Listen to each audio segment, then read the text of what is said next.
Hi folks, I hope you're well. So, yesterday was interesting. We just say morning. I went down to that Pentecostal church tea and coffee thing, and first of all, I spoke to the chap who last week, with his friend, were talking about us being still sinners and born in sin, and etc. etc. Where they were quoting Romans 5:12. So I took my Bible with me, and I said to him, "Yeah, was it Romans 5 verse 12?" And he read it. Yeah. I said, "Well, then read 13." And he read 13, and he's like, "Oh." Well, no, it doesn't necessarily mean. Uh, yeah, yeah. You can read Romans 5:12. 5:13 basically says, well, it does say, not basically, it does say, very, very simply, sin was not counted until there was law. Well, until the law and the commandments were given to Moses. So therefore, to the Gentiles, how could we possibly have been born in sin? We weren't, because sin was not counted against us.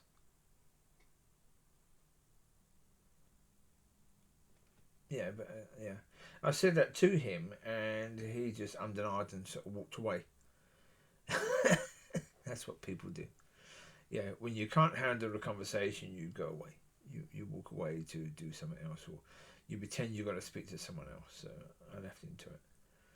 Then I sat down and spoke to Dave Ellaby, and we had quite a funny conversation. Actually, it was quite cool. It was, yeah, deep enough. We were going deep on things, talking about the last days and talking about all of that and Trump, and then talking about Genesis and talking about, and I got it wrong, which led to something very, very funny. I got it wrong. I said, "How is it possible?" Because he was talking about the pyramids and some interesting things that we found. I said, "Well, that's probably the giants who built the pyramids." And he went, "Yeah, yeah, it's quite possible." I said about Enoch. I said the Book of Enoch. I said the Book of Enoch, and this is why I got it wrong. I said the Book of Enoch said giants were mating with women, and I said to him, I thought about it, and I said, "How on earth would that be possible?" And Dave, he said, "Well, it must have been that the giants had tiny willies."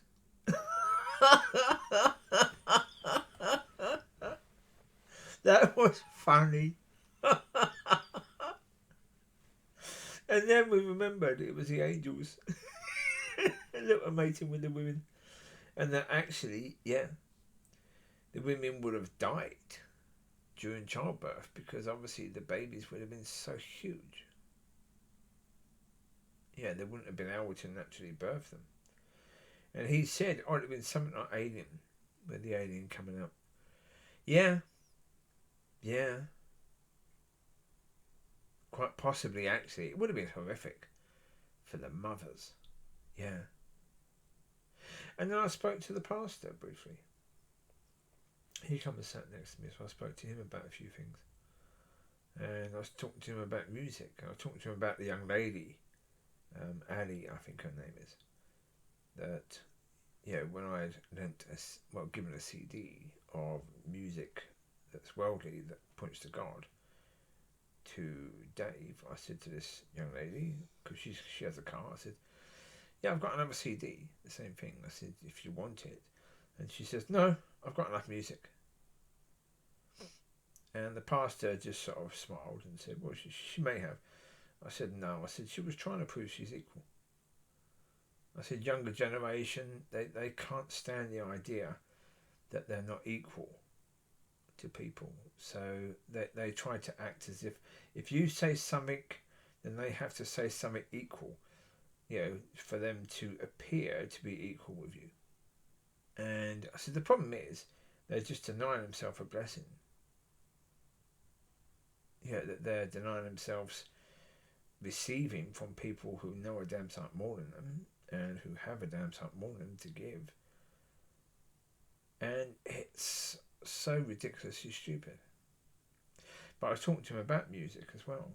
And he basically said, yeah, for him, and I suppose it's quite the case, certainly in families that consider themselves to be Christian in America, not just in America, but in other countries as well, but I think especially in the Bible Belt area of America,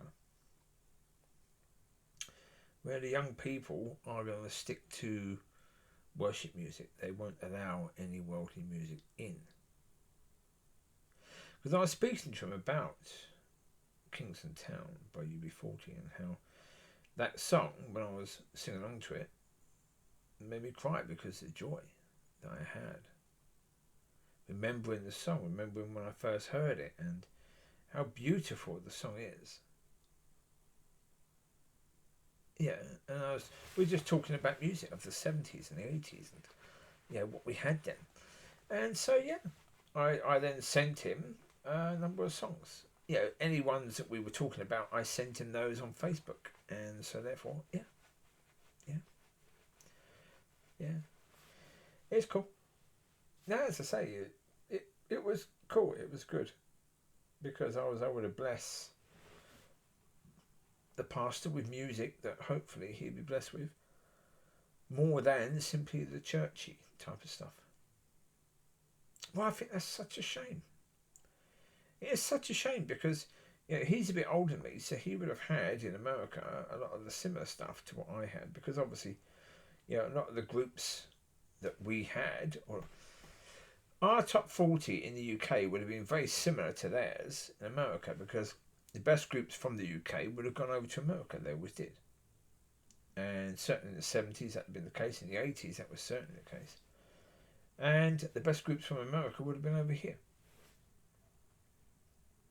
And I was saying to him, I said, oh, you missed out so much. There was so much that we had that was just absolutely beautiful. I was talking to him about I've got to figure out the drinking group now. Dr. Hook and the bloke with the missing right eye who plays percussion and sings along. I said you can see the joy in this man as they're performing the song, and he's dancing along and he's singing, and him and the main singer are having little jokes between them as they're doing it.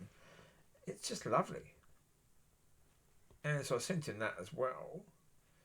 And we talked about Queen, we talked about Freddie Mercury, so I sent him that Mother Love song, the last Freddie Mercury song. Yeah. So that was cool. Well, as I say, that's the point. It's about blessing people, isn't it? It's about being, and as I say, the talk with Dave Ellaby, the joking around about, giants with tiny willies. It's that's all part of it, isn't it?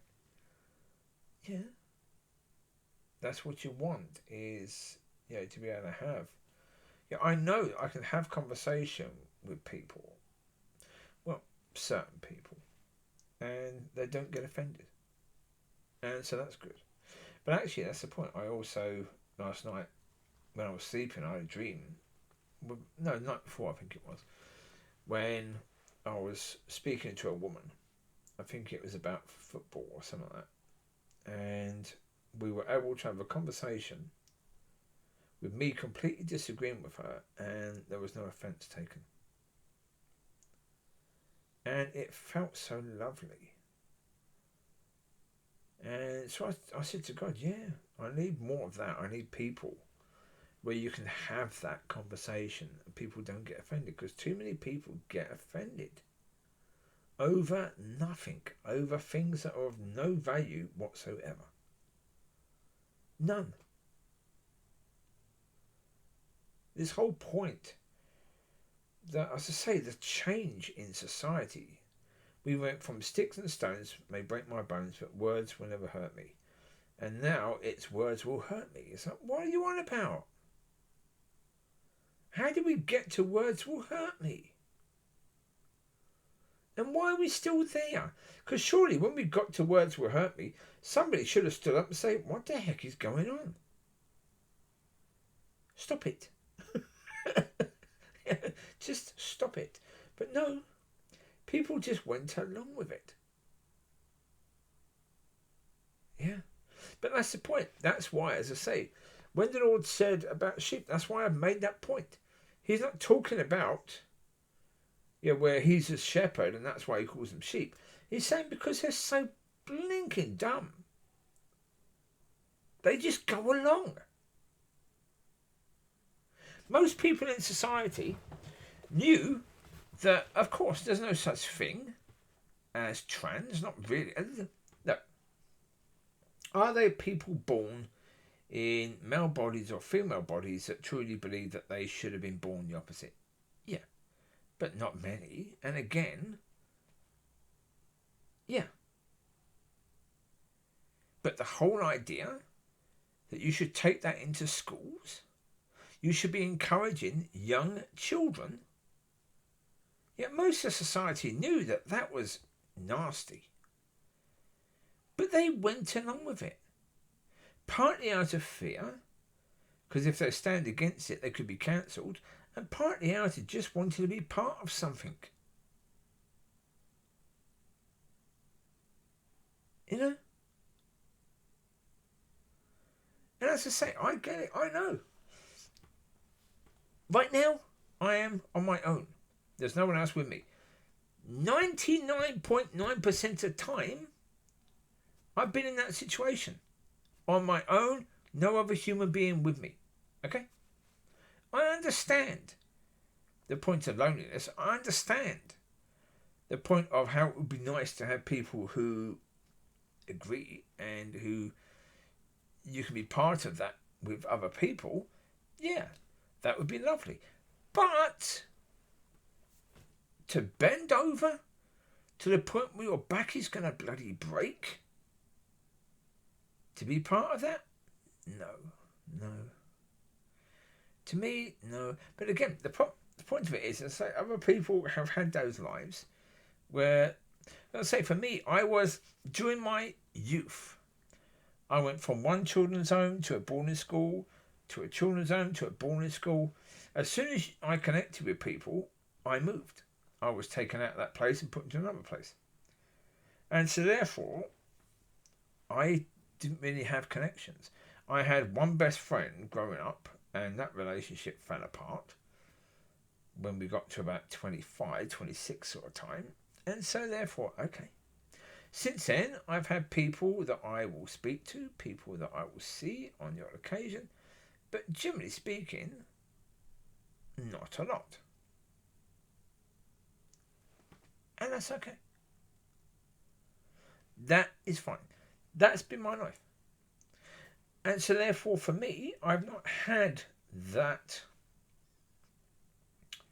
It's even like fashion. I've never been worried about fashion because I've never had people around me that I needed to try to impress or keep up with or any of that. So therefore, but that's why people do this stuff. That's why they want to be part of something. It can start off with fashion. It can start off when you're young, certainly as boys. In the UK, if you played football, we had the fashionable football boots. We had the fashionable tracksuit. We're going back to when I was a kid. We had all of that. So therefore, you wanted the fashionable stuff. Yeah? That's the point. I never had that. I was only in, from the time of being from about 10 years, from about 8 years old, I was only in a normal school for 1 year. So I was only in that system for 1 year. So therefore, didn't have all of that. So thankfully for me, I didn't have all that pressure to conform to that so many people have had. And that's why they conform, because they've had that through most of their time. Anyway, you take care. God bless. I'll speak to you soon.